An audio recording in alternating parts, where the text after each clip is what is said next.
All right, so this is a discussion of our third major macromolecule, or biological macromolecule, and those are lipids, our class of molecules. Lipids are substances of biological origin that are soluble in organic solvents. Now, lipids perform a number of different biological functions. They form a bilayer for as essential components of biological membranes. They contain hydrocarbon side chains, which serve as an energy store, which if you go on to take a metabolism class, man, oh man, oh man, this discussion of energy stores and lipids undergoing something called beta oxidation, uh, it's, it's really cool because of the sheer volume of energy that lipids kind of harbor. They also serve to complete many intra and intercellular signaling events. And we'll talk about some of those signaling molecules and what those lipids look like.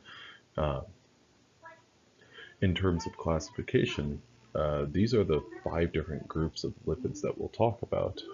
There are fatty acids, which I would say that's going to be our starting point.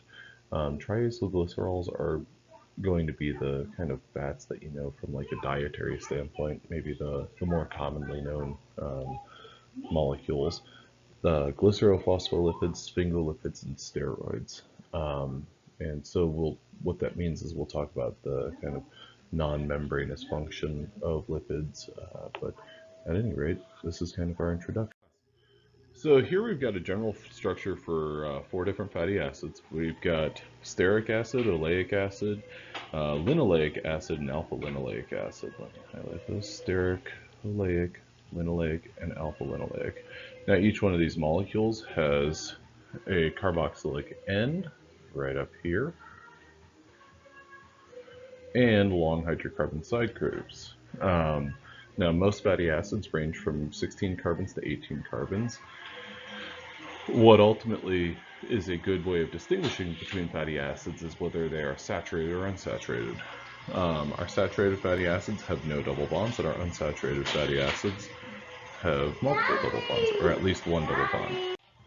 So we've got our unsaturated fatty acids right here. Our oleic, linoleic, and alpha-linoleic acids are all unsaturated.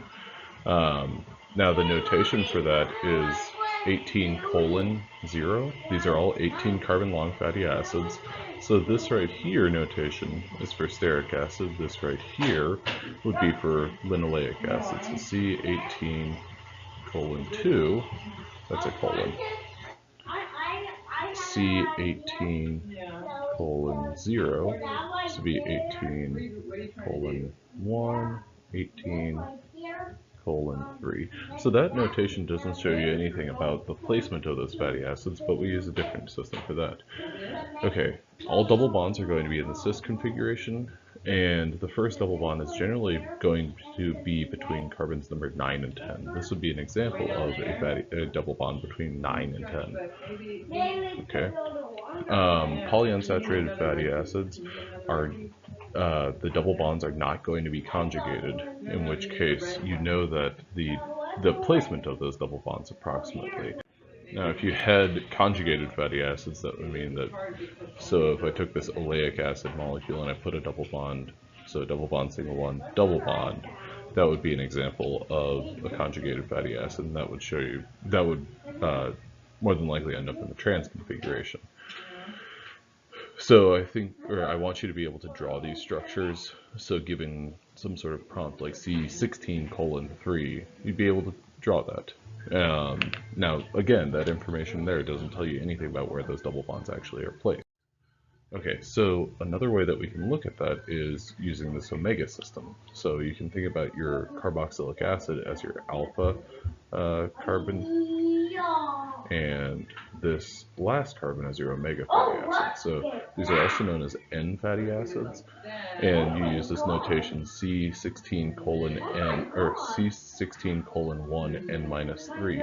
That's going to show where that double bond is relative to the omega fatty or the omega carbon. So our omega carbon -1, 1, 2, 3. Our double bond starts on that third carbon, so it's from the end there. Okay, I want you to be able to draw with that numbering system as well. Okay, now fatty acids, what they're able to do is they're able to pack very well together. So if it's a saturated fatty acid versus an unsaturated fatty acid, saturated fatty acids are nice long chains.